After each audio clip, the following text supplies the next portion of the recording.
Salut à tous! Dans cette vidéo, je vais vous montrer comment fabriquer une paire de tréteaux pliables. Pour ceux qui ne connaissent pas l'utilité des tréteaux, ils permettent d'improviser un établi ou une simple table, ce qui est particulièrement utile pour ceux qui n'ont pas la place ou l'envie d'avoir un établi permanent dans leur garage ou dans leur jardin.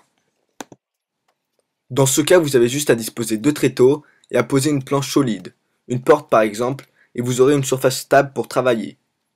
Il y a quelques vidéos sur YouTube qui expliquent comment fabriquer des simples tréteaux, mais je n'en ai vu aucune en français qui montre comment construire des tréteaux pliables, ce qui est très utile si vous voulez ensuite ranger vos tréteaux mais que vous n'avez pas beaucoup de place.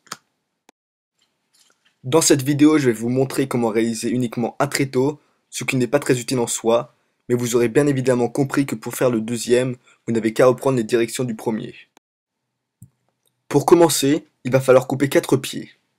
Vous pouvez choisir vos dimensions, mais j'ai coupé les miens d'une longueur de 80 cm. Il faut également couper les extrémités dans un angle de 20 degrés.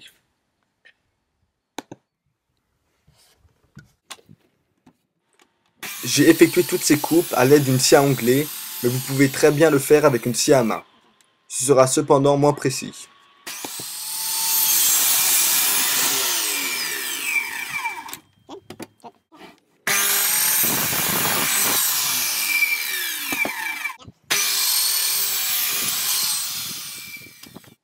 Lorsque vous avez vos 4 pieds, la deuxième étape consiste à les attacher deux à deux. Pour cela, il faut les attacher avec des charnières que vous pouvez trouver dans n'importe quel magasin de bricolage ou de quincaillerie pour pas trop cher. Je vous conseille d'abord d'effectuer des pré-trous pour éviter le risque que le bois se fende, puis ensuite, vous pouvez visser la charnière aux deux pieds. Il y a plusieurs techniques qui vont permettre d'assembler les pieds afin que les 4 paires auront toujours le même écartement à la base, mais après plusieurs essais et de nombreux échecs, voici la technique que je trouve la plus simple et la plus précise. Commencez par disposer l'extrémité contre une surface plate pour déterminer l'écartement au bas des pieds. Trouvez ensuite une planche d'une certaine mesure et tracez un trait comme sur la vidéo sur les deux pieds. Les mesures de la planche n'ont pas trop d'importance pour la structure finale du tréteau. La planche déterminera uniquement à quelle hauteur sera l'entretoise. Bref, lorsque vous avez tracé les traits, prenez une chute de bois et clouez-la au pied. Ne la clouez pas jusqu'au bout car vous allez devoir l'enlever à la fin. C'est son utilité de sécuriser le même écartement. La prochaine étape consiste à fabriquer et attacher l'entretoise. Pour ceux qui ne savent pas, l'entretoise est une pièce qui relie deux autres pièces pour les maintenir dans un écartement fixe. L'entretoise que je vais fabriquer va également être amovible afin de permettre au tréteau de se replier. Prenez donc un morceau de tasseau et une mèche à bois de 16 mm de diamètre et percez un trou qui perce en même temps le tasseau et le pied.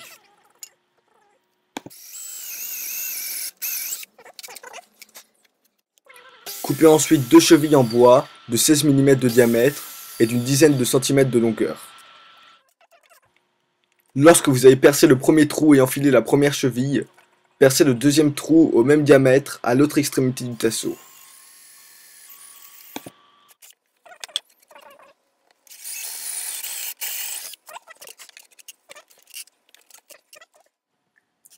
Afin de pouvoir replier le tréteau, il faut couper une partie du tasseau qui pourra s'emboîter et se déboîter de la cheville en bois.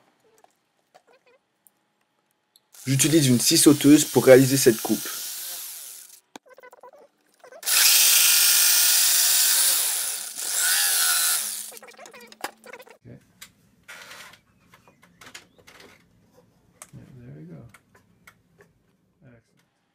Pour sécuriser l'entretoise aux chevilles pour pas qu'il ne parte, j'ai percé un trou et j'ai introduit un boulon d'un côté de l'entretoise. Bien sûr, le côté qui restera toujours attaché à la cheville. Voici le résultat lorsque vous avez fini d'attacher vos 4 pieds deux à deux.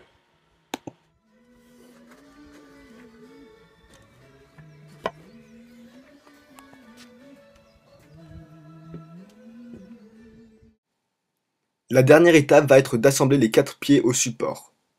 Pour le support, j'utilise une planche d'environ 1,50 m que j'ai récupérée. Je vous rappelle qu'il ne faut attacher qu'uniquement 2 pieds sur les 4 si vous tenez à ce que le tréteau soit pliable. J'utilise des clous car c'est suffisant puisque la gravité amène le support contre les pieds vers le sol. Mais si vous appréhendez la solidité du tréteau, vous pouvez très bien utiliser des vis. Et voilà le premier tréteau fini. Il ne vous reste plus qu'à enlever les chutes de bois précédemment attachées et à faire un deuxième tréteau. Merci d'avoir regardé la vidéo et n'hésitez surtout pas à commenter si vous avez une quelconque question.